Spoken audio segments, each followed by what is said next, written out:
Hello, नमस्कार, जय हिंद, वंदे मातरम। हमारे डियर प्राइमरी टीचर्स, जैसा कि हमने पिछली वीडियोज में दो मॉक टेस्ट की प्रैक्टिस करवाई है, आज इस वीडियो में हम आपको तीसरा मॉक टेस्ट लेकर के आए हैं और चलिए इसको हम जल्दी से देख लेते हैं। और यदि वीडियो आपको काम की लगती है, पसंद आती है, हाँ लगता है कि आपको बहुत ये काम आएगी, तो इसको अपने अन्य साथियों में, शिक्षक साथियों में शेयर ज़रूर कर दें। और कई शिक्षक साथियों के मैसेज कमेंट में आते हैं कि सर हमें डिस्क्रिप्शन में देखना नहीं आ रहा है कि कहाँ से हमें उसकी लिंक मिलेगी मॉक टेस्ट की। तो हमने एक अलग से वीडियो डाली है कि आपको कैसे पता करना है। ठीक है, डिस्क्रिप्शन से वीडियो जो चलती है उसके जस्ट नीचे हमें देखना है MORE, राइट हैंड साइड लिखा रहता है, उस पर हम क्लिक करते हैं तो हम डिस्क्रिप्शन में पहुंच जाते हैं। वहां आपको लिंक दिख जाएगी। जैसे ही आप लिंक पे क्लिक करेंगे तो आपके मोबाइल में वो टेस्ट खुल जाएगा। ठीक है, तो चलिए अब हम तीसरा मॉक टेस्ट शुरू करते हैं फटाफट से। तो देखिए हमारे डियर टीचर्स, हमने टेस्ट की लिंक पर क्लिक करके टेस्ट खोल लिया है और यहाँ हम देख पा रहे हैं कि इसमें इस जो टेस्ट है इसमें कुल प्रश्न 150 हैं, 150 अंकों के हैं, 2.5 घंटा समय रहेगा, प्रत्येक प्रश्न 1 अंक का रहेगा, नेगेटिव मार्किंग नहीं रहेगी। ठीक है, चलिए अब हम इसको आगे बढ़ते हैं। हमारे पांचों विषय इसमें हम कवर कराएंगे। बाल विकास एवं शिक्षा शास्त्र, भाषा एक हिंदी और दूसरी भाषा है जो हमारी वो इंग्लिश, गणित, पर्यावरण अध्ययन, इनको हम समझाते भी चलेंगे, उत्तर भी बताते चलेंगे। तो आपको पूरी वीडियो इसको देखना है। सबसे पहले उम्मीदवार का नाम है तो हम इसमें अपना नाम डाल देंगे। मोबाइल नंबर पूछा है तो मोबाइल नंबर में हम कोई 10 अंक डाल सकते हैं, तो हमने यहाँ 10 बार 9 डाल देंगे। ठीक है, और यहाँ पे जिला पूछ लिया है तो हम जिला छिंदवाड़ा यहाँ हमने डाल दिया। ठीक है, नेक्स्ट पे क्लिक करेंगे तो हमारा पहला विषय है जो वो खुल करके हमारे सामने आ जाएगा। देखिए ये आप देख पा रहे हैं, लिखा है भाग 1 बाल विकास एवं शिक्षा शास्त्र के 30 प्रश्न हैं। ठीक है, यहाँ पे लिखा हुआ है, पहला प्रश्न है हमारा हमारे सामने कि बाल विकास की अवधारणा किससे संबंधित है। तो इसमें हम ऑप्शन देखेंगे, बच्चों की शारीरिक परिवर्तन, बच्चों में होने वाले सभी प्रकार के परिवर्तन, बच्चों का सामाजिक विकास और बच्चों का भाषाई विकास। तो सिर्फ शारीरिक परिवर्तन नहीं है बाल विकास, न सिर्फ सामाजिक विकास, न भाषाई विकास, सभी प्रकार के जो परिवर्तन होते हैं वो इसका आंसर हो जाएगा। तो हम इस पर ऐसा टिक कर देंगे। अगला हम देखेंगे प्रश्न है विकास को प्रभावित करने वाले मुख्य कारक कौन से हैं।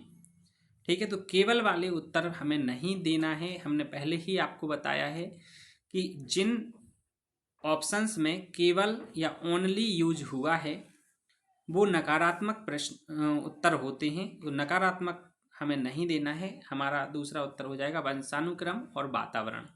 वंशानुक्रम और वातावरण बच्चे के विकास को मुख्य रूप से प्रभावित करते हैं। अगला हम देखेंगे बाल विकास का सिद्धांत अनुक्रमिकता, सिक्वेंशियल का क्या अर्थ है। ठीक है, इसका क्या अर्थ है, तो पहला ऑप्शन है विकास एक निश्चित क्रम में होता है। ठीक है, निश्चित क्रम में ही होता है। बच्चा जब गर्भ में होता है वहीं से विकास की प्रक्रिया शुरू होती है और जीवन पर्यंत चलती रहती है। विकास एक निरंतर चलने वाली प्रक्रिया है। तो ये हमारा उत्तर हो जाएगा, विकास एक निश्चित क्रम में होता है, उसका एक क्रम होता है। अगला हम देखेंगे बालकों के मानसिक स्वास्थ्य के लिए क्या आवश्यक है। ठीक है, तो दंड, प्यार और सुरक्षा, कठोर अनुशासन, अकेलापन। तो आप सभी शिक्षक हैं और सब जानते हैं कि मानसिक स्वास्थ्य अच्छा रहेगा जब उसको प्यार और सुरक्षा मिलेगा।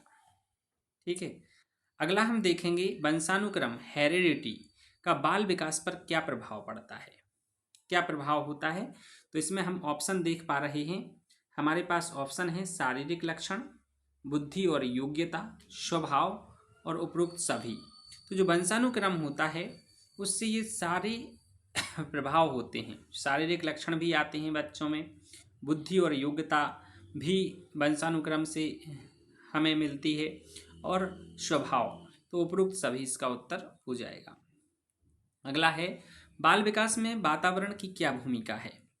तो बाल विकास में वातावरण की भूमिका केवल वाले उत्तर काट देना है, और वातावरण का कोई प्रभाव नहीं, ऐसा तो होता ही नहीं है। वातावरण से ही बच्चा सीखता है, तो सीखने और व्यवहार पर प्रभाव इसका उत्तर हो जाएगा। अगला है कि पियाजे के अनुसार 2 से 7 वर्ष की आयु का बच्चा किस अवस्था में होता है।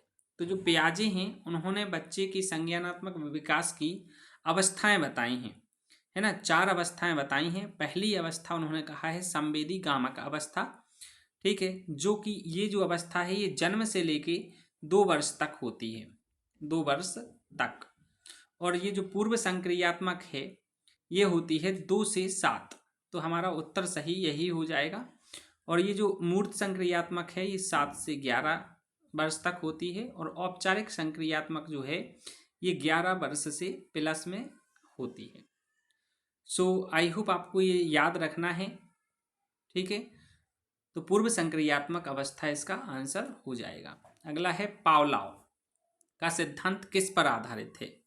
तो पावलोव भी बहुत प्रसिद्ध शिक्षा शास्त्री हुए हैं, और इन्होंने जो सिद्धांत दिया है इन्होंने कुत्ते पर प्रयोग किया है, ठीक है।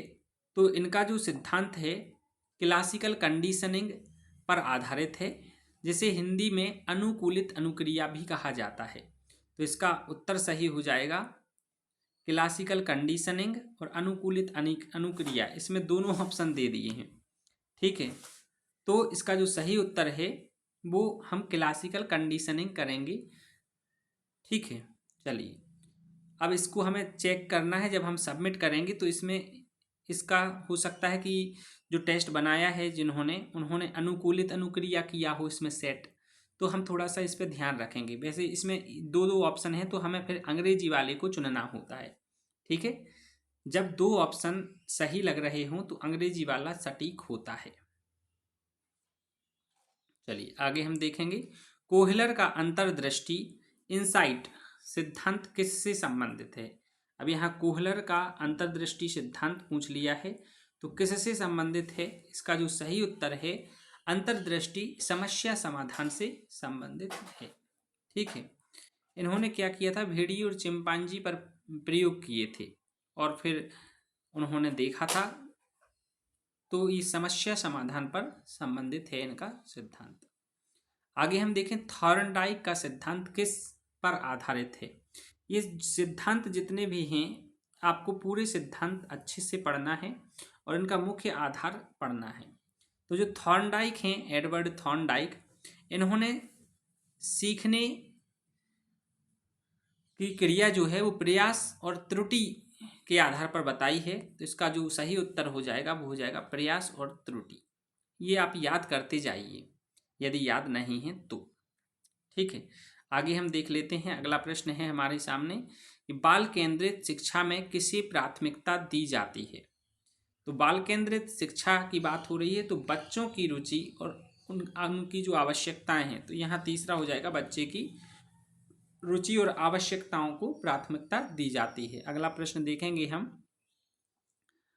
प्रगतिशील शिक्षा प्रोग्रेसिव एजुकेशन के समर्थक कौन हैं, ठीक है। तो इसमें हम उत्तर देखेंगे, 4 ऑप्शन हैं हमारे पास, जॉन डेवी, पियाजे, वाइगोत्स्की, स्किनर। तो इसका जो सही उत्तर है प्रगतिशील शिक्षा के समर्थक जॉन डेवी हैं, ठीक है। चलिए इन्होंने क्या कहा है, इनको इसका जनक भी माना जाता है प्रगतिशील शिक्षा का, जॉन डेवी को, ठीक, करके सीखने पर इन्होंने ज़्यादा जोर दिया है। आगे हम देखेंगे बुद्धि का मापन किसके द्वारा किया जाता है। तो बुद्धि का जो मापन होता है उसका मापन किया जाता है बुद्धि का आईक्यू टेस्ट के माध्यम से। आईक्यू का फुल फॉर्म होता है यहाँ पे इंटेलिजेंस क्वोशेंट टेस्ट, ठीक है। क्या होता है, इंटेलिजेंट क्वोशेंट, और परीक्षण को इंग्लिश में टेस्ट बोलते हैं। तो आंसर सही हो जाएगा हमारा आईक्यू टेस्ट। अगला है बहुआयामी बुद्धि मल्टीपल इंटेलिजेंस सिद्धांत के अनुसार बुद्धियां कितने प्रकार की हैं, है ना। तो यहाँ पे बताया है कि हॉवर्ड गार्डनर ने इसको बहुबुद्धि का सिद्धांत दिया है, तो इन्होंने बुद्धि को 8 प्रकार का बताया है। ठीक है, तो हम 8 पे टिक कर देंगे, आगे बढ़ेंगे। व्यक्तित्व का सबसे अच्छा मापन किसके द्वारा किया जाता है?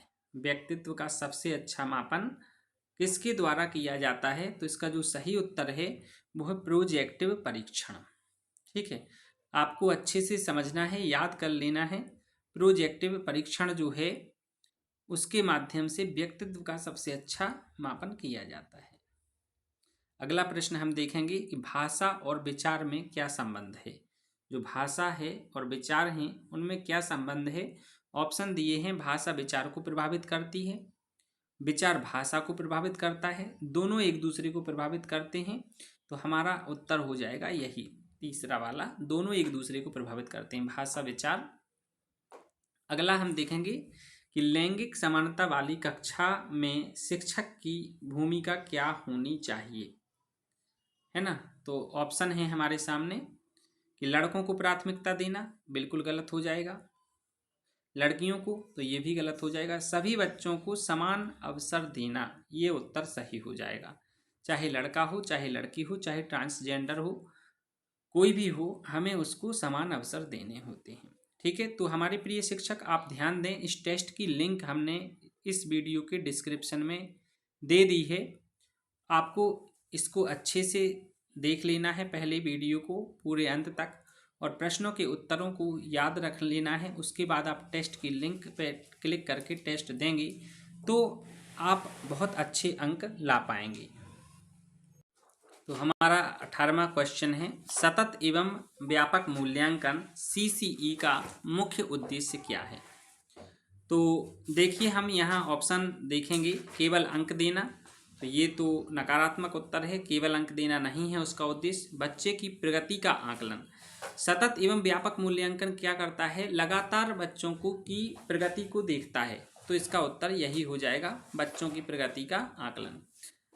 अगला है 19वां प्रश्न, अधिगम के लिए आकलन, असेसमेंट फॉर लर्निंग का क्या अर्थ है?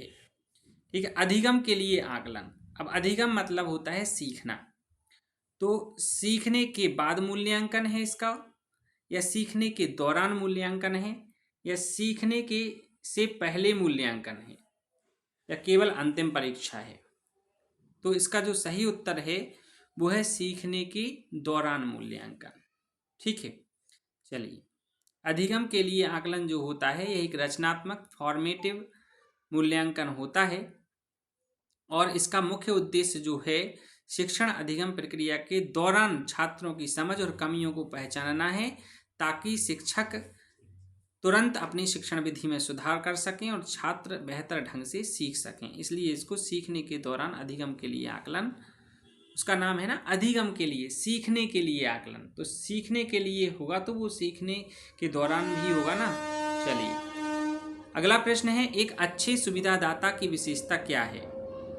तो अच्छे सुविधादाता वही होते हैं जो बच्चों को सुने और उनका मार्गदर्शन करें, तो ये आंसर हो जाएगा। अगला है, अलाभान्वित वर्ग के बच्चों की पहचान कैसे की जा सकती है? तो उनके सामाजिक और आर्थिक पृष्ठभूमि से, उनके रंग से, उनके नाम से, उनके पहनावे से। तो उनके रंग, नाम, पहनावे से तो नहीं होगी, उनके सामाजिक और आर्थिक पृष्ठभूमि से हम उनकी पहचान कर पाते हैं। अगला है, अधिगम कठिनाई, लर्निंग डिसेबिलिटी से ग्रस्त बच्चों की आवश्यकता क्या है? तो विशेष शिक्षा और सहायता। बाकी जो 3 ऑप्शन हैं वो हैं नकारात्मक, दंड, उपेक्षा और कठोर अनुशासन। ये नेगेटिव आंसर नहीं हमें करना है, जो हमारे पॉजिटिव बात को बताते हैं वो आंसर होते हैं बाल विकास शिक्षा शास्त्र में, यही उनकी पहचान है सही आंसर की। अगला हम देखेंगे, प्रतिभाशाली बच्चों की पहचान कैसे की जा सकती है? तो जो प्रतिभाशाली बच्चे होते हैं उनकी बुद्धि लब्धि अत्यधिक होती है, रचनात्मक होते हैं वो बच्चे, तो अत्यधिक बुद्धि और रचनात्मकता, ये आंसर हो जाएगा। अगला 24वां प्रश्न है, समय या समस्याग्रस्त बच्चों के लिए निदानात्मक डायग्नोस्टिक दृष्टिकोण क्या है? ठीक है, तो इसका है उत्तर समस्या का कारण पहचानना। अगला हम देखें, बाल अपराध, जुवेनाइल डेलिकेंसी के मुख्य कारण क्या हैं? तो इसका जो सही उत्तर है, हम देखेंगे हमारे पास प्रश्न है कि पारिवारिक समस्या ऑप्शन है, सामाजिक वातावरण, आर्थिक कठिनाई, तो ये सभी उत्तर हमारे हो जाएंगे। चलिए हम अगला प्रश्न देख लेते हैं। 26वें नंबर पे है, समावेशी शिक्षा का उद्देश्य क्या है? तो ऑप्शन है सभी बच्चों को एक साथ शिक्षा देना, दूसरा ऑप्शन है दिव्यांग बच्चों को अलग करना, तीसरा है केवल सामान्य बच्चों को पढ़ाना, और चौथा है केवल लड़कों को पढ़ाना। तो हमारे सामने जो ऑप्शन है समावेशी मतलब होता है सबका समावेश करके, सबको, सभी बच्चों को एक साथ पढ़ाना, तो उत्तर ए हो जाएगा हमारा। अगला प्रश्न हम देखेंगे 27वें नंबर पे, कक्षा में अधिगम को बढ़ाने के लिए क्या करना चाहिए? तो अधिगम बढ़ाने के लिए तो हमें क्या करना चाहिए? रुचिकर गतिविधियां, ऐसी एक्टिविटी कराना चाहिए जिसमें बच्चे इंटरेस्ट लें, बच्चे खेल खेल में सीखें। अगला हम देखेंगे आलोचनात्मक चिंतन, क्रिटिकल थिंकिंग क्यों महत्वपूर्ण है?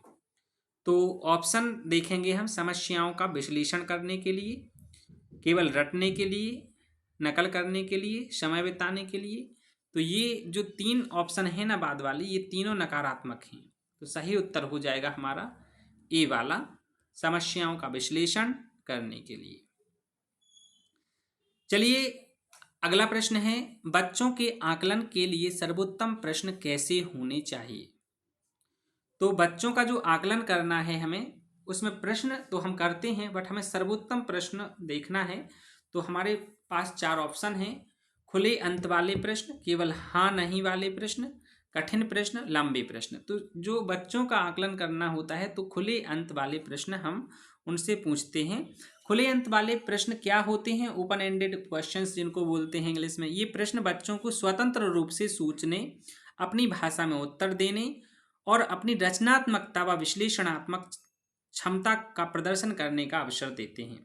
इससे शिक्षक को बच्चे की वास्तविक समझ का सही आकलन करने में मदद होती है। तो इस तरह से हमें सही उत्तर पे टिक करके आगे बढ़ना है। तीसरा प्रश्न है हमारा, शाला आधारित मूल्यांकन, स्कूल बेस्ड असेसमेंट का क्या महत्व है?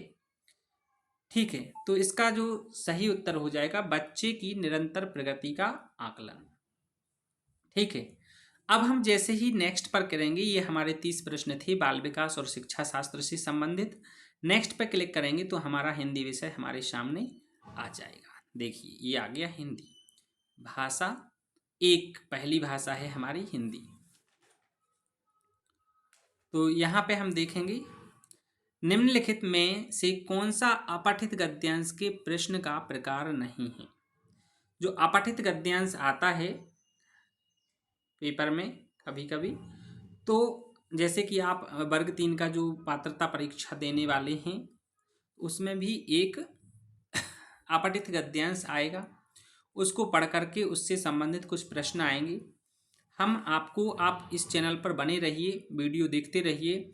एक ऐसा मॉक टेस्ट करवाएंगे कंप्यूटर पर आधारित, पूरा CBT बेस्ड रहेगा, कंप्यूटर बेस्ड टेस्ट जैसा आपका परीक्षा होना है उस तरह से हम एक वीडियो, एक दिन लाइव क्लास लेंगे। आप सभी पहले चैनल को सब्सक्राइब कर लें, और हम पेपर के, जब पेपर शुरू होना है उससे 2-4 दिन पहले एक लाइव क्लास लेंगे, उसमें लाइव टेस्ट करवाएंगे, सबसे क्वेश्चन पूछेंगे, आंसर आप सब बताएंगे, और हम 2.5 घंटे की वो लाइव क्लास लेंगे।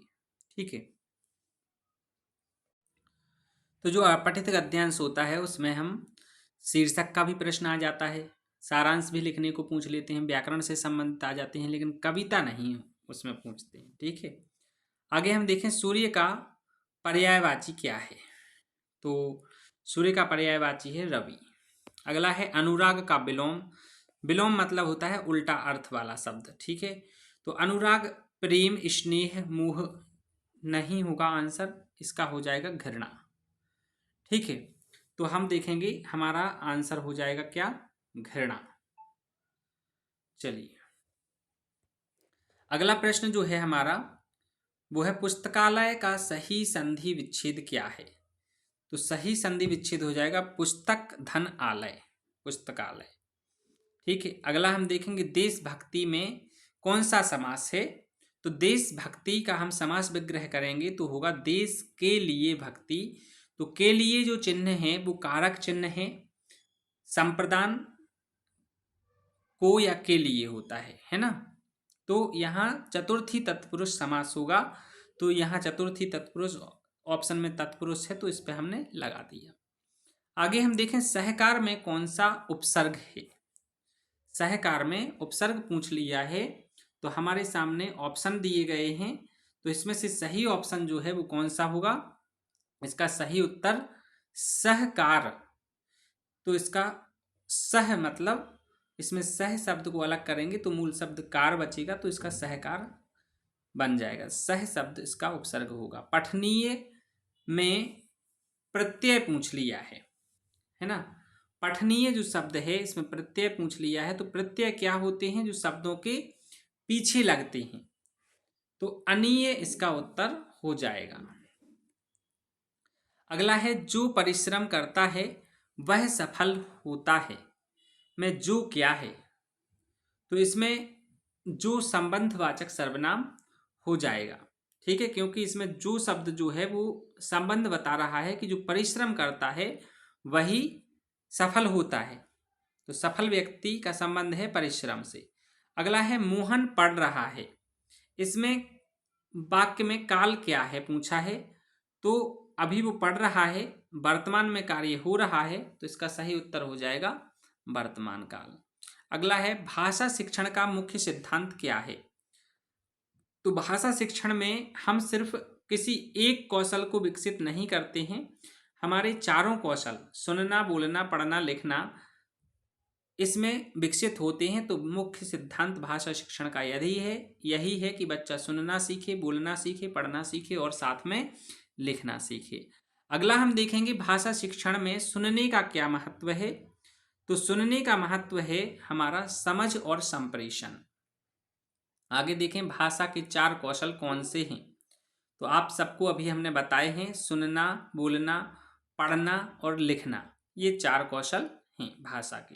ठीक है, अगला हम देखेंगे बहुभाषी कक्षा में शिक्षक को क्या करना चाहिए। तो सभी भाषाओं को प्रोत्साहित करना चाहिए, सभी भाषाओं का सम्मान करना चाहिए। ठीक है, अगला हम प्रश्न देखेंगे भाषा मूल्यांकन का क्या उद्देश्य है। ठीक है, तो भाषा दक्षता का आकलन, भाषा में कितने दक्ष हुए हैं बच्चे, भाषा मूल्यांकन का यही उद्देश्य होता है। अगला हम देखें श्रवण कौशल का आकलन कैसे करें। तो श्रवण कौशल बच्चे कितने सुनने में सक्षम हुए हैं, तो उनको कोई एक कहानी सुनाएं हम, या कोई भी एक टॉपिक के बारे में चर्चा करें और फिर उससे संबंधित प्रश्न पूछें, तो फिर हमें उससे उनके श्रवण कौशल का आकलन करने में मदद मिलती है, समझ में आता है कि कितना बच्चे ने सीखा है। भाषा अर्जन एक्विजिशन एंड और अधिगम लर्निंग में क्या अंतर है। और यहाँ भाषा अर्जन और अधिगम है ना, 2 चीज़ों की बात की गई है, उसमें अंतर पूछा है। अर्जन मतलब होता है ग्रहण करना और अधिगम होता है सीखना। तो अर्जन है जो वो बच्चा स्वाभाविक रूप से सुनकर देखकर कर लेता है, और अधिगम एक प्रक्रिया है जो औपचारिक है। तो यहाँ पे हम देखेंगे अर्जन स्वाभाविक है और अधिगम औपचारिक है। अगला हम देखेंगे प्राथमिक स्तर पर व्याकरण कैसे सिखाएं। तो व्याकरण खेल खेल में सिखाना बहुत आसान होता है, प्राथमिक स्तर की बात है इसलिए खेल खेल में हमें व्याकरण सिखाना होता है। आगे देखें मक्खी शब्द का बहुवचन क्या है। तो मक्खी शब्द का बहुवचन मक्खियां होगा, छोटी की मात्रा लगेगी, इस बात का ध्यान रखना है। आगे हम देखें मिठाई शब्द, मिठाई किस प्रकार की संज्ञा है ना। तो जो मिठाई है वो किस प्रकार की संज्ञा है, यहाँ संज्ञा को हमें प्रकारों सहित अच्छे से पढ़ लेना है संज्ञा का टॉपिक। तो जो हमारा उत्तर रहेगा वो क्या हो जाएगा, जातिवाचक संज्ञा है। ठीक है, आगे हम देखें हम सर्वनाम किस पुरुष में आता है। तो हम सर्वनाम जो है वो किस पुरुष में आता है, पुरुषवाचक सर्वनाम है हम, लेकिन पुरुषवाचक सर्वनाम भी 3 प्रकार के होते हैं, है ना, उत्तम पुरुष, मध्यम पुरुष और अन्य पुरुष। तो ये जो हम है वो किस प्रकार का है, उत्तम पुरुष का है। ठीक है, चलिए आगे हम देखेंगे, गाय शब्द का स्त्रीलिंग है। अब यहाँ देखो गाय शब्द का स्त्रीलिंग है, ये थोड़ा सा गलत प्रश्न छप गया है। गाय ही स्त्रीलिंग शब्द है। इसमें हमें पुल्लिंग पूछते तो हम बैल लगा देते, ठीक है। यहाँ पे हम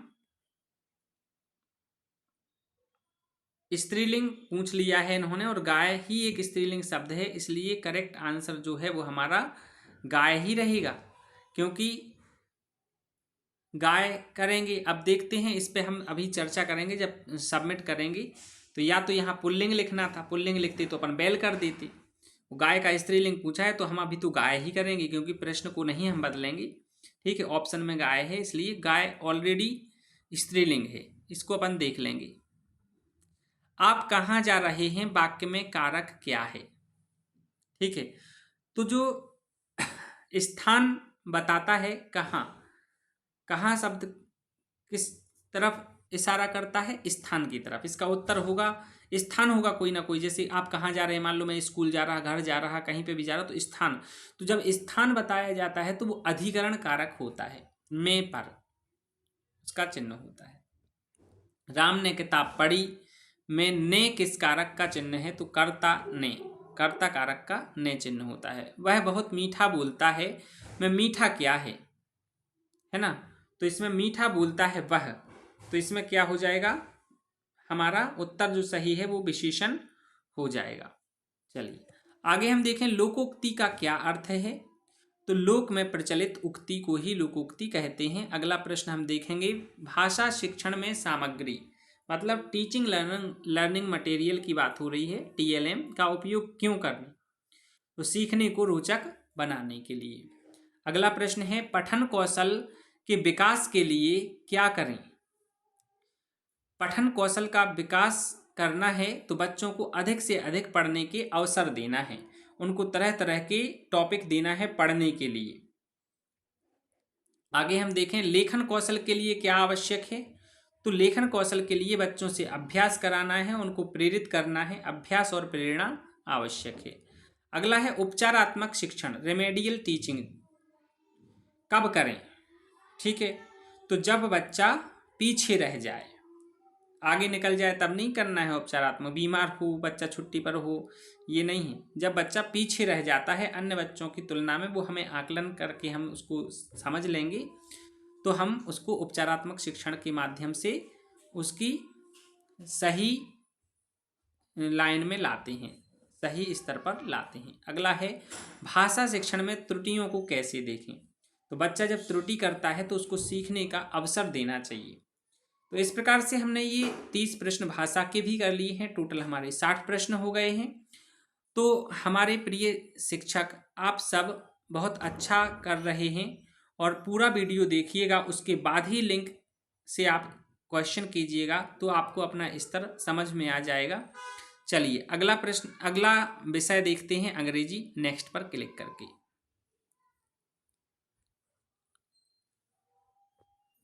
तो हमारे सामने language two English 30 questions open हो गए हैं। 61 नंबर पे पहला क्वेश्चन है अंग्रेजी का, read the passage and answer. इतना छोटा सा पैसेज दिया है और फिर एक क्वेश्चन किया है, the sun is a star, it gives us light and heat, है ना। सन एक स्टार है और यह हमें लाइट और हीट देता है। व्हाट इज द सन, तो अब सन क्या है, देखो शुरुआत में ही लिखा the sun is a star, तो यहाँ आंसर हो जाएगा ए स्टार। अगला है, choose the correct synonym of quick. Quick मतलब होता है जल्दी, तो स्लो मतलब धीरे धीरे, सिनोनियम मतलब होता है पर्यायवाची, समानार्थी, तो यहाँ फास्ट इसका आंसर हो जाएगा। आगे हम देखें, choose the antonym of deep. Deep मतलब होता है गहरा, और एंटोनियम मतलब होता है उल्टे अर्थ वाला। तो हम यहाँ पे देखेंगे कि उल्टे अर्थ वाला शब्द क्या हो जाएगा। इसका सही आंसर जो हो जाएगा वो हो जाएगा सैलो। सैलो मतलब होता है उथला, है ना, उथला मतलब कम गहरा। आगे हम देखें, इस पे हमने टिक नहीं किया, टिक कर देंगे। आगे देखें, चूज द करेक्ट आर्टिकल। यहाँ आर्टिकल पूछ लिया है, तो यहाँ देखो सी इज ब्लैंक बेस्ट, जब भी आर्टिकल भरने की बात होती है तो हमें ब्लैंक के बाद वाला वर्ड देखना पड़ता है। तो बाद वाला वर्ड जो है ये सुपरलेटिव डिग्री है। कौन सी डिग्री है माय टीचर्स? सुपरलेटिव डिग्री है। और जब सुपरलेटिव डिग्री होती है तो सुपरलेटिव डिग्री के पहले हमेशा द आर्टिकल का यूज किया जाता है। गुड का सुपरलेटिव डिग्री है वो बेस्ट, तो द बेस्ट हो जाएगा। She is the best student in the class. Next है चूज द करेक्ट प्रिपोजिशन। यहाँ प्रिपोजिशन पूछ लिया है ही इज एफ्रेड। अब एफ्रेड जो वर्ड है, एफ्रेड के साथ में जब ब्लैंक हो और ब्लैंक के बाद में कोई नाउन हो, ये नाउन है ना, और एफ्रेड है, तो एफ्रेड के साथ में ऑफ फिक्स प्रीपोजिशन है। कौन सी प्रीपोजिशन है? ऑफ। ठीक है। यदि ब्लैंक के बाद कोई वर्ब होती तो टू लगाते हैं, फर्स्ट फॉर्म वर्ब का होता तो ही is afraid of dogs. Of इसका आंसर हो जाएगा, ये आपको याद कर लेना है। एफ्रेड के साथ में और डाई वर्ब के साथ में ऑफ प्रीपोजिशन फिक्स है, ऑफ, ओ एफ, ऑफ। ठीक है, डाई के साथ में और एफ्रेड के साथ में। चलिए आगे हम देखें। Choose the correct verb. They belong to the park yesterday. Yesterday की बात हुई है, मतलब बीता हुआ कल, तो हम यहाँ पे प्रेजेंट की वर्ब नहीं लगाएंगे, यहाँ पास्ट की वर्ब लगेगी तो वेंट आ जाएगा। They went to the park yesterday. छोटी छोटी चीज़ों का हम ध्यान रखेंगे तो हमारे सभी क्वेश्चन सही होंगे माय डियर टीचर्स। अब यहाँ देखें 67, choose the correct plural of leaf. अब लीफ का प्लूरल पूछ लिया है, तो ये नियम है कि जिन वर्ड्स के लास्ट में एफ होता है या एफ ई होता है ना, उनके प्लूरल बनाने के लिए हम उस एफ ई या एफ को हटा देते हैं और वी ई एस को जोड़ देते हैं। तो इसका सही आंसर क्या हो जाएगा? लीव्स। क्या हो जाएगा? लीव्स, दूसरा वाला। अगला हम देखेंगे choose the correct passive form. She writes a letter. तो पैसिव फॉर्म बनाने के लिए हम क्या करते हैं? ऑब्जेक्ट लिख देते हैं सब्जेक्टिव केस में, फिर हम नेक्स्ट टेंस की हेल्पिंग वर्ब लिख देते हैं। ठीक है, और उसके बाद में यदि वो कंटिन्यूअस टेंस नहीं है तो हम नेक्स्ट की लिखते हैं। तो ये प्रेजेंट इंडेफिनिट का है, इसलिए यहाँ पे हम नेक्स्ट टेंस की हेल्पिंग वर्ब लिखते हैं। फिर हम क्या करते हैं? वर्ब का थर्ड फॉर्म लगा देते हैं। ठीक है, और उसके बाद में फिर हम यदि कुछ अन्य शब्द हैं तो वो लिख देते हैं, वाई लगा के सब्जेक्ट को ऑब्जेक्टिव केस में लिख देते हैं। तो इसका सही आंसर हो जाएगा a letter is written by her. ये वाला आंसर इसका सही हो जाएगा। अगला हम देखेंगे what is the past tense of sing. Sing का पास्ट फॉर्म पूछा है। पास्ट फॉर्म कहें तो हम वर्ब का सेकंड फॉर्म पूछा है, तो सिंग का होता है फर्स्ट फॉर्म सिंग, सेकंड सेंग और थर्ड होता है संग। तो यहाँ पे हमारा सही आंसर हो जाएगा सेंग। ठीक है, चलिए आगे हम देखेंगे choose the correct sentence. He don't like apples. He के साथ डोंट नहीं, डू नहीं लगता है, इसलिए ये तो गलत हो गया। नेक्स्ट है ही डजंट लाइक एप्पल्स। ये सही आंसर हो जाएगा हमारा। ये दोनों सही क्यों नहीं है? क्योंकि ये नॉट आया है बिना हेल्पिंग वर्ब के, कभी नॉट नहीं आता, इसमें हेल्पिंग वर्ब नहीं, इसलिए गलत हो गया। और जब हेल्पिंग वर्ब नेगेटिव सेंटेंस में वर्ब में एस या एस नहीं लगता, इसलिए ये गलत हो गया। तो हमारा सही उत्तर क्या कौन सा है? सेकंड वाला है, he doesn't like apples. Next हम देखेंगे the word beautifully in she sings beautifully is. तो हमने आपको पिछली वीडियो में जो मॉक टेस्ट कराया है उसमें भी बताया था कि एल वाई होता है जिन वर्ड के लास्ट में, वो ज़्यादातर 99% एडवर्ब होते हैं। ठीक है, चलिए आगे हम देखें चूज द करेक्ट कंजंक्शन। अब यहाँ कंजंक्शन पूछ लिया है। आई वॉज टायर्ड, मैं थका हुआ था। आई कंटिन्यूड वर्किंग, मैं काम करता रहा, लेकिन काम करता रहा, तो यहाँ बट हो जाएगा। ठीक है, मैं थका हुआ था लेकिन मैं काम करता रहा। ठीक है, तो यहाँ पे आंसर हमारा बट हो जाएगा। चलिए अगला प्रश्न हम देख लेते हैं।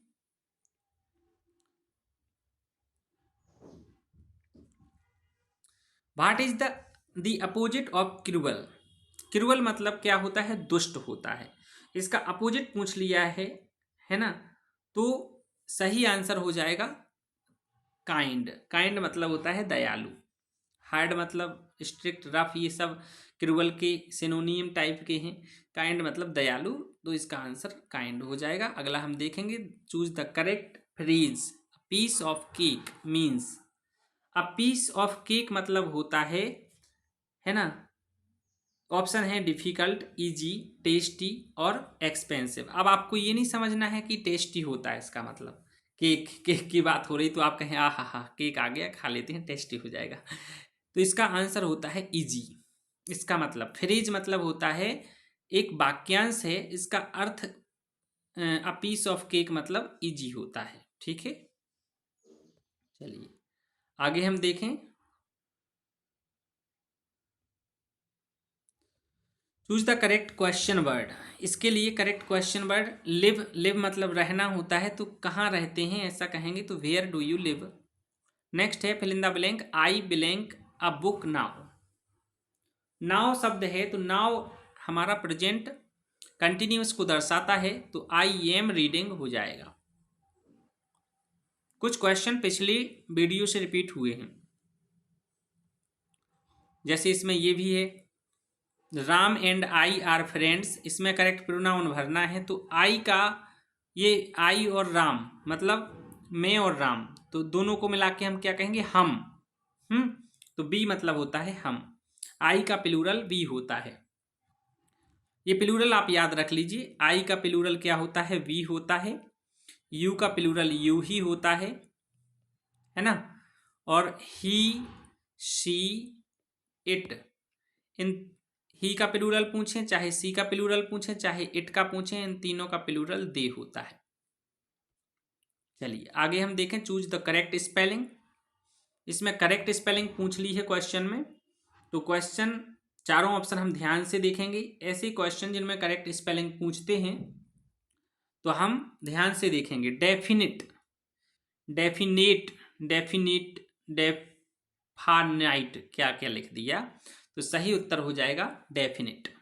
ठीक है, नेक्स्ट हम देखें, what does purchase mean. Purchase मतलब होता है खरीदना, तो यहां पे उसका अर्थ पूछा है तो बाई मतलब भी खरीदना होता है। नेक्स्ट हम देखें, choose the correct article. Correct article पूछ लिया है तो सन के पहले ब्लैंक है तो दा लगा देंगे हम, है ना। आर्टिकल वाले क्वेश्चन में हमें ब्लैंक के बाद वाला वर्ड देखना पड़ता है, उसके अनुसार हम आर्टिकल भरते हैं। ये सन का तो आपको समझ में आ गया होगा, पिछले वीडियो में भी हमने आपको बताया है। नेक्स्ट है, which skill is involve in understanding spoken English. Spoken English में कौन सा स्किल इन्वॉल्व होता है ना। तो बच्चा बोलेगा कब, जब सुनेगा तभी बोलेगा ना, तो लिसनिंग मतलब होता है सुनना। ये 4 स्किल होते हैं लैंग्वेज में, इंग्लिश लैंग्वेज में। लिसनिंग होता है पहले, फिर होता है स्पीकिंग, और फिर होता है रीडिंग, और फिर राइटिंग। LSRW, ये 4 स्किल्स होते हैं, listening, speaking, reading and writing. ठीक है, चलिए नेक्स्ट हम देखेंगे, which activity best develops speaking skill.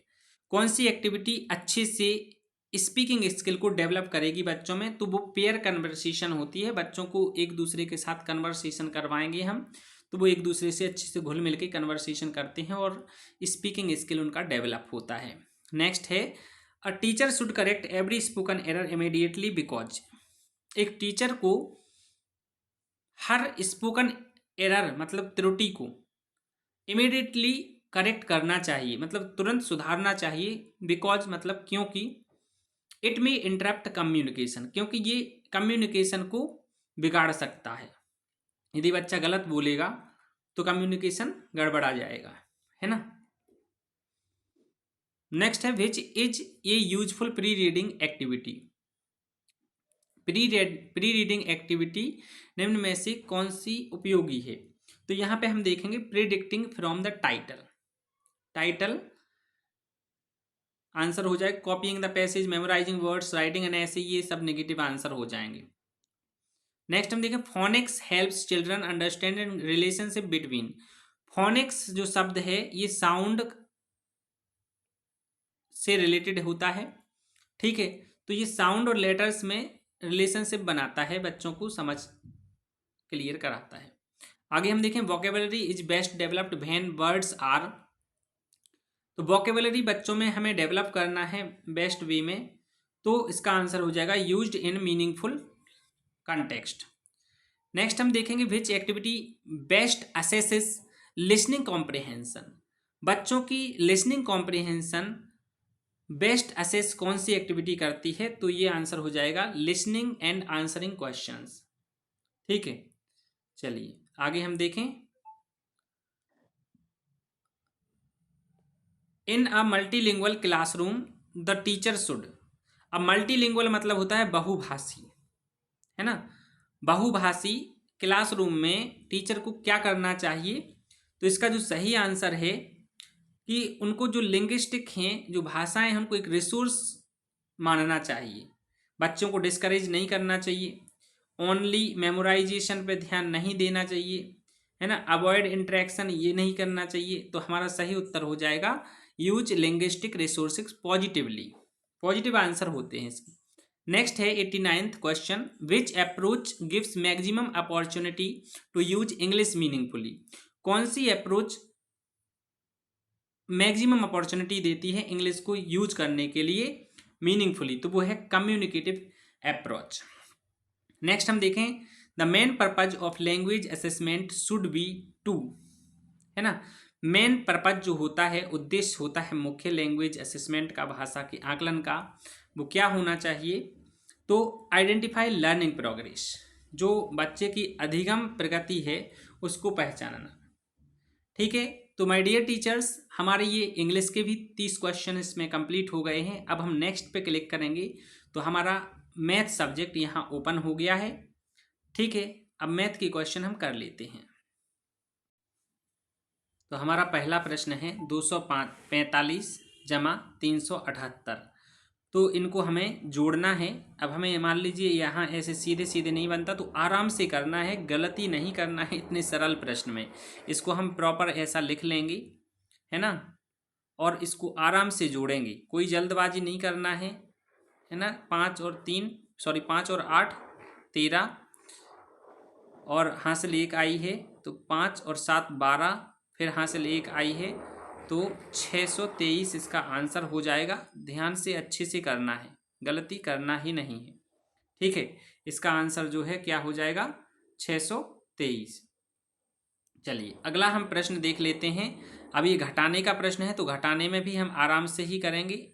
800 है तो हम 800 लिख लेंगे, और माइनस करना है 567, तो इसको हम माइनस कर देंगे प्रॉपर वे में। ठीक है, तो यहाँ 0 में से 7 नहीं घटता है, तो हम यहाँ से कैरी लेंगे, यहाँ 1 ले लेंगे तो यहाँ 10 हो जाएगा, और यहाँ से भी 1 ले लेंगे तो यहाँ 9 बचेगा, और यहाँ 10 हो जाएगा।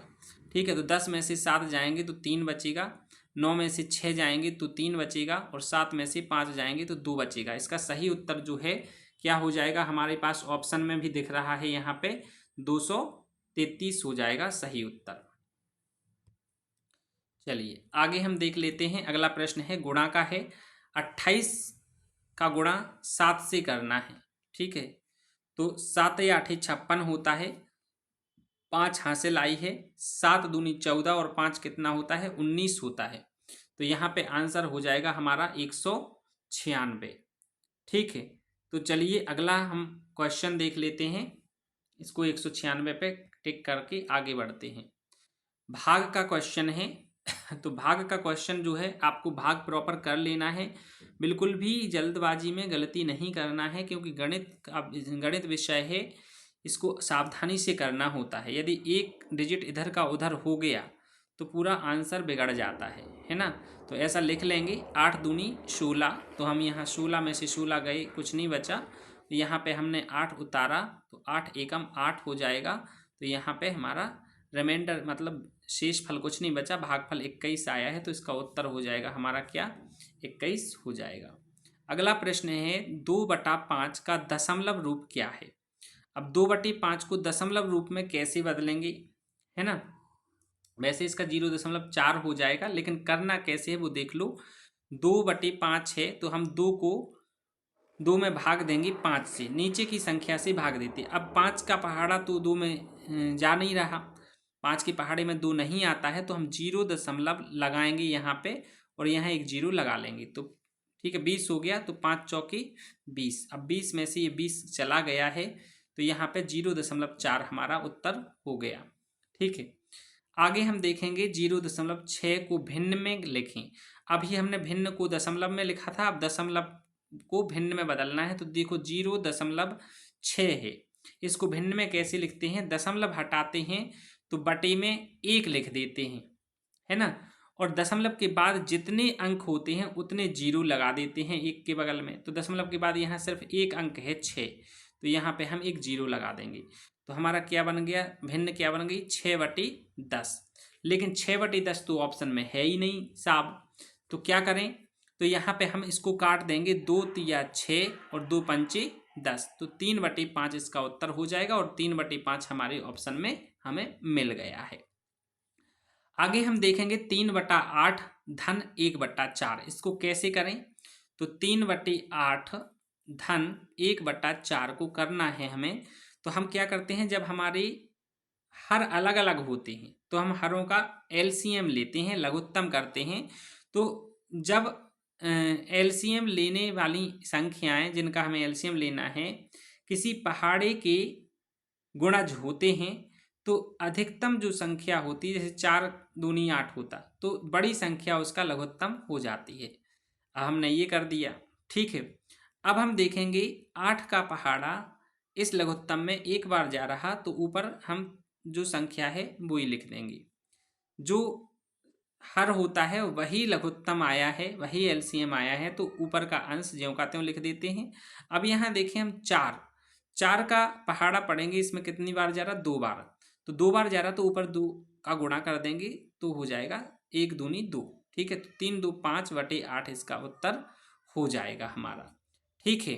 My dear teachers, I hope आपको समझ में आ गया होगा कि कैसे करना है उसको। तो सही उत्तर है इसका 5/8, ठीक है। चलिए अगला प्रश्न है घटाने का। इसी प्रकार से हमें घटाना करना है। घटाने और जोड़ में हम लघुत्तम लेते हैं यदि हर अलग अलग है तो, और चूंकि हर हमने फिर बताया है आपको कि यदि एक संख्या के गुणज में हर दिए गए हों तो फिर वही उसका लघुत्तम होता है, तो इसका लघुत्तम भी 6 आ जाएगा। और 5 में से 3 दूनी 6, तो 2 घटा देंगे तो क्या आएगा, 3/6। अब 3/6 को हम कट भी कर देंगे तो 3 एकम 3, 3 दूनी 6, 1/2 इसका उत्तर हो जाएगा, जो कि हमारे ऑप्शन में हमें दिया गया है, ठीक है। चलिए अगला हम प्रश्न देखेंगे 160 का पूछ लिया है इन्होंने 25%। तो का मतलब होता है गुणा, हम लिखेंगे 160 का की जगह गुणा लगा देंगे 25, और परसेंट का मतलब होता है बटे में 100। तो 1 0 से, तो 1 0 सबसे पहले हम निपटा देंगे, है ना। 5 से इसको काट देंगे, 5 पंचे 25 और 5 दूनी 10। ये याद रखना है, ऊपर की संख्या जिस संख्या से काटते हैं उसी संख्या से नीचे की संख्या कटना चाहिए, है ना। अब कट गया। अब हम इस 2 से 16 को काट देंगे, 2 एकम 2 और 2 8 16, ठीक है। अब क्या बचा, नीचे कुछ नहीं बचा, 1 बचा, 1 को नहीं हम मानेंगे कुछ। 8 गुणा 5 बचा हमारे पास, क्या बचा है, 8 गुणा 5, तो 8 पंचे कितना होता है, 40, इसका उत्तर हो जाएगा 40। अगला हम देखेंगे एक वर्ग की भुजा 9 सेंटीमीटर है, क्षेत्रफल पूछ लिया है। तो वर्ग के क्षेत्रफल का सूत्र हमें पता होना चाहिए, भुजा गुणा भुजा होता है, क्या होता है, भुजा गुणा भुजा वर्ग का क्षेत्रफल होता है। तो हम 9 गुणा 9 करेंगे तो 9 9 81, और जो इसकी सेंटीमीटर यूनिट है, क्षेत्रफल को हम वर्ग सेंटीमीटर लिखते हैं, क्या लिखते हैं, वर्ग सेंटीमीटर। यदि मीटर होता तो वर्ग मीटर लिखते, ठीक है, मतलब वर्ग यूनिट लिखते हैं उसकी, वर्ग इकाई। तो 81 वर्ग सेंटीमीटर इसका उत्तर हो जाएगा। अगला है आयत की लंबाई 12 सेंटीमीटर है, चौड़ाई 5 सेंटीमीटर है। अब यहाँ पे परिमाप पूछ लिया है। तो आयत जो होता है इस टाइप से होता है ना। यहाँ 5 चौड़ाई दी है और 12 लंबाई दी है, तो यहाँ पे भी 12 हो जाएगी, यहाँ पे भी, क्योंकि आयत की जो आमने सामने की भुजाएं होती हैं वो बराबर होती हैं, ठीक है। तो इसका परिमाप मतलब चारों भुजाओं का योग पूछ लिया है। तो 12 दूनी 24 और 10 ये 34 हो जाएगा। लेकिन इसको सूत्र भी हमें उपयोग करना है। सूत्र कैसे उपयोग करना है, इसका सूत्र होता है 2 गुणा लंबाई धन चौड़ाई, ये होता है। तो 2 का गुणा करेंगे हम, और लंबाई क्या है इसकी 12 है, और चौड़ाई कितनी है 5 है, तो 17 हो जाएगा। तो 2 गुणा 17 और 17 दूनी होता है 34। ठीक है, तो 34 हमारा, चाहे हम डायग्राम बना के कर लें, चारों भुजाओं को जोड़ दें, चाहे हम सूत्र का इस्तेमाल कर लें, हमारा परिमाप 34 ही आएगा। अगला है LCM of 6 and 9 is.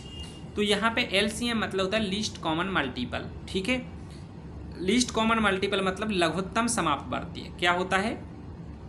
लघुत्तम समापवर्तीय। Writing पे मत जाइएगा, उंगली से लिख रहा हूँ मैं स्क्रीन पे, तो थोड़ी राइटिंग अच्छी नहीं आ रही है। समापवर्तीय, ठीक है, तो लघुत्तम समापवर्तीय होता है।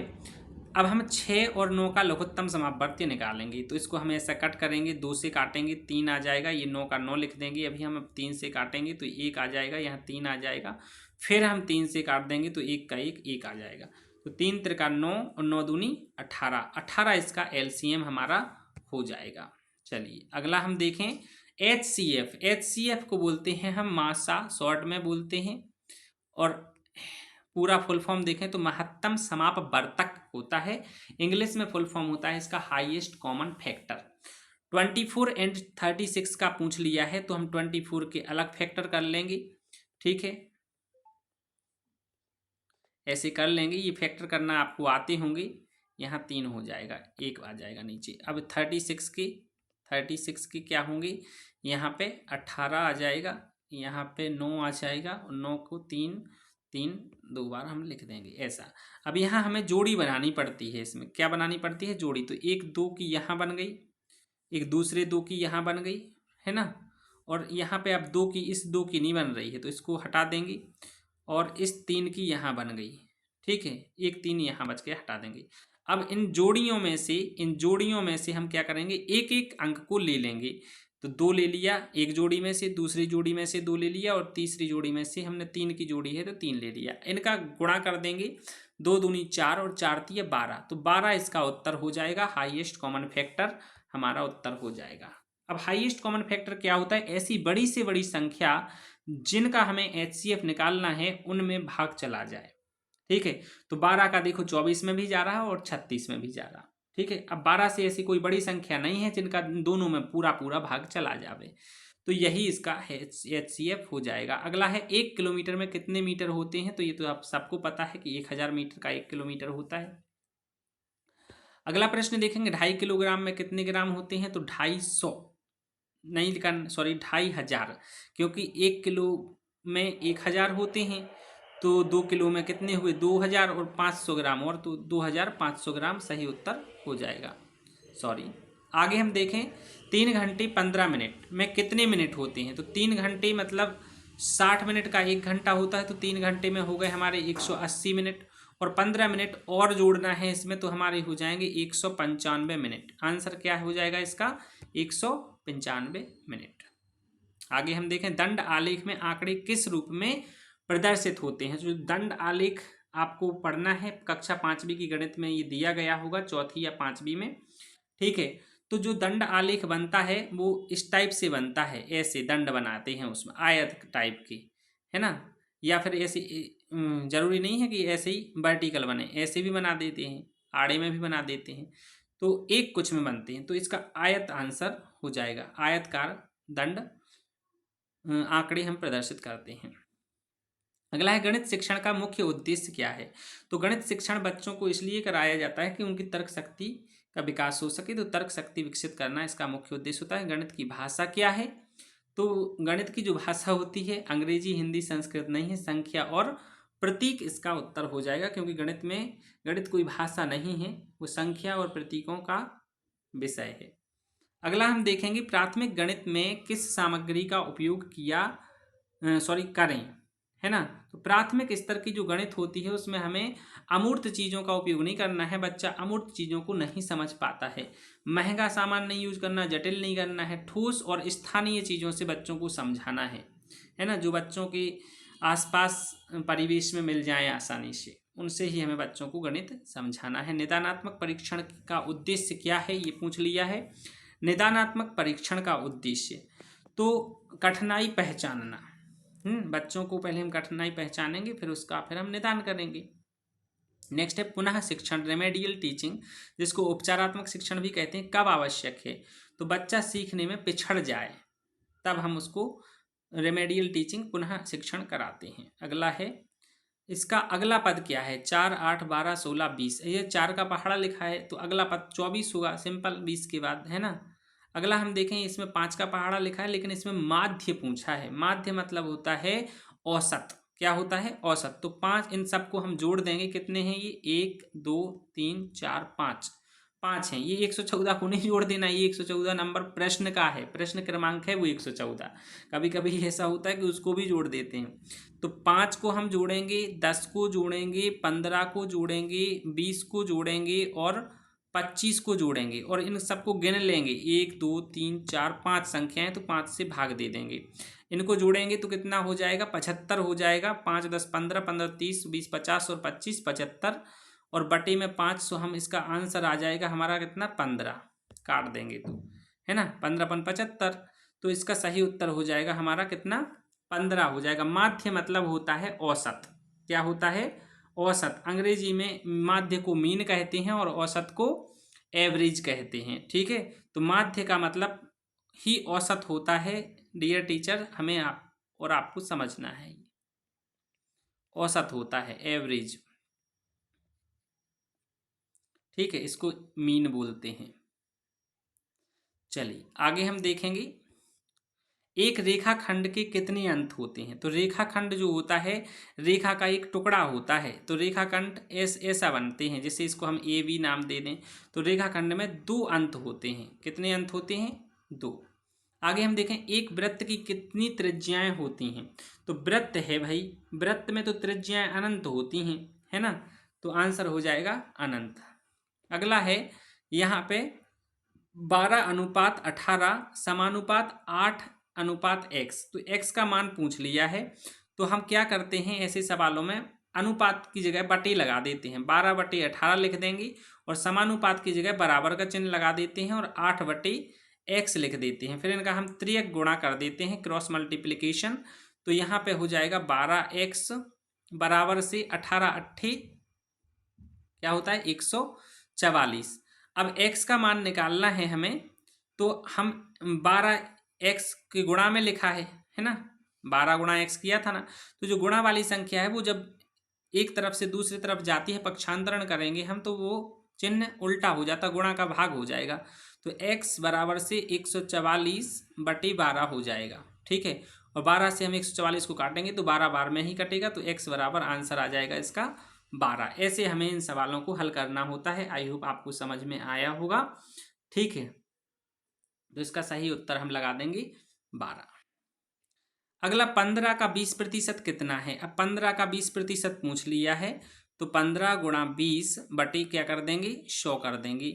ठीक है, तो 0 से 0 काट देंगे और 2 पंचे 10 हो जाएगा, 5 तिया 15 हो जाएगा। तो आंसर कितना आ जाएगा इसका? 3 आ जाएगा। ठीक है, चलिए अगला प्रश्न हम देख लेते हैं जल्दी से। अगला प्रश्न यही है ना, हाँ, 119 नंबर पे 1/2। अब ये 3 भिन्न हैं हमारे पास, इनको हमें जोड़ना है। कोई दिक्कत नहीं है, 3 हो या 10 हो या 50 हो, सबको जोड़ सकते हैं, कुछ नहीं करना है। अलग अलग जो हर है ना, इन हरों का हमें क्या करना है? एलसीएम ले लेना है। जब हम एलसीएम लेंगे तो इसका एलसीएम आ जाएगा 6। अब एलसीएम कैसे लेना है? ऐसे 2, 3 और 6, इसका एलसीएम लेंगे तो 2 से काटेंगे, सबसे पहले 1 आ जाएगा, यहाँ 3 का 3 रहेगा और यहाँ 3 आ जाएगा। फिर हम 3 से ही काट देंगे तो 1 आ जाएगा, यहाँ 3 एकम 3, 3 एकम 3, तो 2 तिया 6 इसका एलसीएम आ जाएगा। अब हम क्या करते हैं कि जो हर होता है इससे हम एलसीएम में भाग देते हैं। तो कितनी बार जा रहा है? 6 में 3 बार, जितनी बार जाता उतना ऊपर गुणा कर देते हैं, तो 3 एकम 3 हो जाएगा ऊपर। फिर इसका देखेंगे 3 दूनी 6, 2 बार गया तो ऊपर हम 2 लिख देंगे। धन का चिन्ह लगाना, धन का है तो ऋण का होता तो ऋण लगा देते। अब 6 एकम 6, 1 बार गया तो ऊपर, तो फिर ज्यों का त्यों लिख देंगे। तो ऊपर कितना हो रहा? 6 और जोड़ देंगे तो 3 2 5 और 1 6 और बटे में भी 6, तो 6 एकम 6, 1 इसका उत्तर आ जाएगा। सही उत्तर क्या होगा? 1 हो जाएगा। My dear teachers, I hope आपको समझ में आ गया होगा ये कि कैसे करना है। नहीं समझ में आया, आप दोबारा वीडियो को पीछे करके देख सकते हैं, कोई दिक्कत नहीं। अगला प्रश्न है, अंतिम प्रश्न है गणित का। गणित शिक्षण की नवीनतम विधि क्या है? तो जो नवीनतम विधि है वो रटना तो हो नहीं सकती, है ना, रटना तो हो ही नहीं सकती है, गतिविधि आधारित एक्टिविटी बेस्ड जो है वो हो सकती है ना। तो यही उत्तर हो जाएगा इसका। अगला हम नेक्स्ट पे क्लिक करेंगे तो हमारा अगला विषय जो है पर्यावरण खुल जाएगा। चलिए, ये पर्यावरण प्रश्न है, यहाँ पे पर्यावरण है और पर्यावरण का पहला प्रश्न, पूरे इस पेपर का 121वां प्रश्न हम आ गए हैं लेकर के। हमारे परिवार में बड़े बूढ़ों के प्रति हमारा कर्तव्य क्या है? तो बड़े बूढ़ों के प्रति आदर और देखभाल का कर्तव्य है हमारा। सामान्य क्वेश्चन है ये, तो कोई भी बता देगा। अगला है विशिष्ट आवश्यकता वाले बच्चों के प्रति हमारी संवेदनशीलता क्या होनी चाहिए? विशिष्ट आवश्यकता वाले बच्चे ऐसे होते हैं, दिव्यांग बच्चे होते हैं, है ना, जो, तो उनको सहानुभूति और समर्थन की आवश्यकता होती है। अगला हम देखेंगे, प्रश्न है पालतू पशु पक्षी हमारे लिए क्या महत्व रखते हैं? तो वो संगी सहायक का काम करते हैं। अगला हम देखेंगे पेड़ पौधों पर प्रदूषण का क्या प्रभाव होता है? तो जो पेड़ पौधे होते हैं, प्रदूषण के कारण उनका विकास रुक जाता है ना, अधिक फल नहीं देते हैं, ना उनमें सुधार होता, इसलिए हमें प्रदूषण कम से कम करना चाहिए, मतलब करना ही नहीं चाहिए जानबूझ के तो, लेकिन फिर भी हमें जो जिन चीज़ों से प्रदूषण फैलता है उनका आवश्यकता अनुरूप प्रयोग ही करना चाहिए, दुरुपयोग नहीं करना चाहिए। अगला हम देखेंगे वनों की सुरक्षा क्यों आवश्यक है? तो वनों की सुरक्षा हमें करना अति आवश्यक है पर्यावरण संतुलन के लिए। ठीक है, आगे हम देखेंगे प्राकृतिक संसाधनों के संरक्षण का अर्थ क्या है? तो प्राकृतिक संसाधनों का संरक्षण तभी होगा जब हम संसाधनों का सही उपयोग करेंगे। अगला हम देखें नवीनीकृत ऊर्जा स्रोत का उदाहरण क्या है? नवीनीकृत मतलब होता है जिसको हम पुनः उपयोग कर सकें, तो वो सौर ऊर्जा है। कोयला को एक बार उपयोग कर लिया जल जाएगा, पेट्रोलियम को नहीं कर सकते दोबारा, डीजल को नहीं कर सकते। नवीनीकृत और अनवीनीकृत, तो ये कोयला अनवीनीकृत है, पेट्रोलियम अनवीनीकृत है और डीजल, तो ये गलत आंसर हो जाएंगे। सही आंसर सौर ऊर्जा हो जाएगा। सूर्य की ऊर्जा कभी खत्म नहीं होने वाली। अगला है खेल और व्यायाम का स्वास्थ्य पर क्या प्रभाव है? ठीक है ना, तो अच्छा प्रभाव होता है खेल और व्यायाम का। अगला हम देखेंगे सांस्कृतिक कार्यक्रमों का क्या महत्व है? तो सांस्कृतिक कार्यक्रमों से समाज एकता बढ़ती है, समाज में एकता, समाज के विभिन्न लोग एक दूसरे से मिलते हैं, सामाजिक एकता बढ़ती है। अगला हम देखें स्वस्थ जीवन के लिए आवास की क्या विशेषता होनी चाहिए? तो स्वस्थ जीवन के लिए हमारा आवास स्वच्छ और हवादार होना चाहिए। अगला हम देखेंगे सार्वजनिक संपत्ति की देखभाल कौन करता है? तो सार्वजनिक संपत्ति की देखभाल यहाँ पे ऑप्शन है समाज करता है, सरकार करती है या नागरिक करते हैं। तो उपरोक्त सभी, सबका कर्तव्य है कि सभी सार्वजनिक संपत्ति की देखभाल करें, रक्षा करें, सुरक्षा करें। राष्ट्रीय धरोहर का क्या महत्व है ना? तो राष्ट्रीय धरोहर का महत्व यहाँ ऑप्शन दिए हैं इतिहास और संस्कृति की पहचान, तो यही इसका उत्तर हो जाएगा, इतिहास और संस्कृति की पहचान। अगला हम देखें शौचालय की स्वच्छता क्यों आवश्यक है? तो ऑप्शन है बीमारियों से बचने के लिए, सुंदरता के लिए। भाई शौचालय को स्वच्छ इसलिए रखना है ताकि कोई बीमारी ना फैले, तो बीमारियों से बचने के लिए। अगला प्रश्न है संतुलित आहार का क्या अर्थ है? संतुलित आहार वो होता है जिसमें सभी पोषक तत्व, कार्बोहाइड्रेट, वसा, प्रोटीन, मिनरल और विटामिन हैं, वो सब उचित मात्रा में हो, तो इसका उत्तर हो जाएगा वो संतुलित आहार, जिसको इंग्लिश में बैलेंस्ड डाइट बोलते हैं। फल और सब्जियों का क्या महत्व है? तो फल और सब्जियों से हमारे शरीर में विटामिन और खनिज की पूर्ति होती है। आगे देखें जल चक्र क्या है? तो पानी का बाष्पीकरण, पहले पानी भाप बन के उड़ जाता है, फिर वहाँ ठंडी हवाओं से टकरा करके पुनः पानी में बदलता है, जिसको संघनन कहते हैं, और संघनन होने के बाद फिर वो पानी वर्षा के रूप में धरती पर गिर जाता है, तो यही जल चक्र कहलाता है। इसका डायग्राम जैसे कि ये नदी तालाब है या महासागर हैं, सूर्य की रोशनी पड़ी है ना, ये सूर्य है, तो यहाँ से पानी भाप बन के उड़ गया, ऊपर ठंडी हवाओं से टकराया, बादल बन गए और ये बारिश के रूप में वापस आ गया, तो ये क्या है? एक प्रकार से जल चक्र है। ठीक है, जल चक्र ऐसा चलता है। तो हम आगे देखेंगे पेयजल को कैसे सुरक्षित रखें। पेयजल को हमें कैसा रखना है? ढक्कन लगाकर सुरक्षित रख सकते हैं। खुला छोड़कर गंदा हो जाएगा, गंदा करके तो वो कैसे सुरक्षित होगा? पशुओं को पिलाकर। वायु प्रदूषण से कौन सा रोग हो सकता है ना? तो ये जो डायरिया टाइफाइड है ये जल प्रदूषित जल के पीने से होते हैं। मलेरिया मच्छर मादा एनाफिलीज के काटने से होता है। अस्थमा होता है। श्वसन संबंधी रोग वायु प्रदूषण से होते हैं। अगला है आपदा प्रबंधन का क्या अर्थ है। अर्थ क्या है, तो आपदा से बचाव और राहत, है ना। नेक्स्ट हम देखेंगे मिट्टी पानी और बीज का क्या संबंध है। तो मिट्टी पानी और बीज, जब बीज मिट्टी में गिरता है और पानी गिरता है तो फसल का उत्पादन होता है। नेक्स्ट हम देखें जैविक खाद का क्या लाभ है। तो मिट्टी को उपजाऊ बनाना, जो जैविक खाद होते हैं फलों की छिलके, सब्जियों के छिलके, गोबर वगैरह, ये सब जैविक खाद के अंतर्गत आते हैं। नेक्स्ट हम देखेंगे वनों की कटाई का क्या प्रभाव है। तो पारिस्थितिक असंतुलन, वन कट रहे हैं तो जो पारिस्थितिकी तंत्र है वो डामाडोल हो रहा है, असंतुलित हो रहा है। अगला हम देखेंगे ग्लोबल वार्मिंग का मुख्य कारण पूछ लिया है। तो ग्लोबल वार्मिंग का मुख्य कारण है CO2 का उत्सर्जन, कार्बन डाइऑक्साइड बढ़ रही है तो पृथ्वी पूरी गर्म हो रही है, ग्लोबल वार्मिंग बोलते हैं जिसको। अगला है प्लास्टिक अपघटक क्यों है। नॉन ग्रेडेबल, नॉन डिग्रेडेबल, मतलब प्लास्टिक जो है वो नष्ट नहीं होता है, तो यह जल्दी नष्ट नहीं होता है। अपघटक नहीं बोलेंगे उसको, मतलब वो जो सड़ता गलता नहीं है, डिग्रेडेबल मतलब। नेक्स्ट है अंतरिक्ष विज्ञान का क्या महत्व है। तो अंतरिक्ष विज्ञान से ब्रह्मांड की जानकारी मिलती है। अगला प्रश्न हम देखेंगे EVS का मुख्य उद्देश्य क्या है। तो पर्यावरणीय जागरूकता। EVS मतलब होता है एनवायरमेंटल स्टडीज, है ना। तो एनवायरमेंटल स्टडीज मतलब पर्यावरण अध्ययन। पर्यावरण अध्ययन शिक्षण में गतिविधियों का क्या महत्व है। तो व्यवहारिक अनुभव। अगला है परियोजना कार्य, जिसको प्रोजेक्ट वर्क बोलते हैं, उसका क्या लाभ है। तो परियोजना कार्य से खोज और अनुभव मिलते हैं। अगला हम देखेंगे सतत व्यापक मूल्यांकन, CCE बोलते हैं जिसको, ठीक है। इसका क्या महत्व है। तो निरंतर आकलन, बच्चों का निरंतर आकलन होता है। इस पूरे पेपर का अंतिम प्रश्न है ये, स्थानीय पर्यावरणीय समस्याओं का समाधान कैसे करें। तो स्थानीय पर्यावरणीय समस्याएं हैं तो उनको सामुदायिक सहभागिता से इनका हल होगा। तो माय डियर टीचर्स, आपका ये पूरा टेस्ट हमने करवाया है, अब इसको सबमिट करेंगे। 2 क्वेश्चन ऐसे आए थे जिसमें हमें डबल आंसर थे या जो भी था, तो इसको सबमिट करने पर हम स्कोर देख सकते हैं। तो हम यहाँ अब सबमिट करते हैं। जैसे ही हमने सबमिट किया तो यहाँ आ गया है PS मॉक टेस्ट 2 हो गया है कंप्लीट, सफलतापूर्वक जमा हो गया है। व्यू स्कोर पर हम क्लिक करेंगे तो हमारा यहाँ स्कोर दिख जाएगा।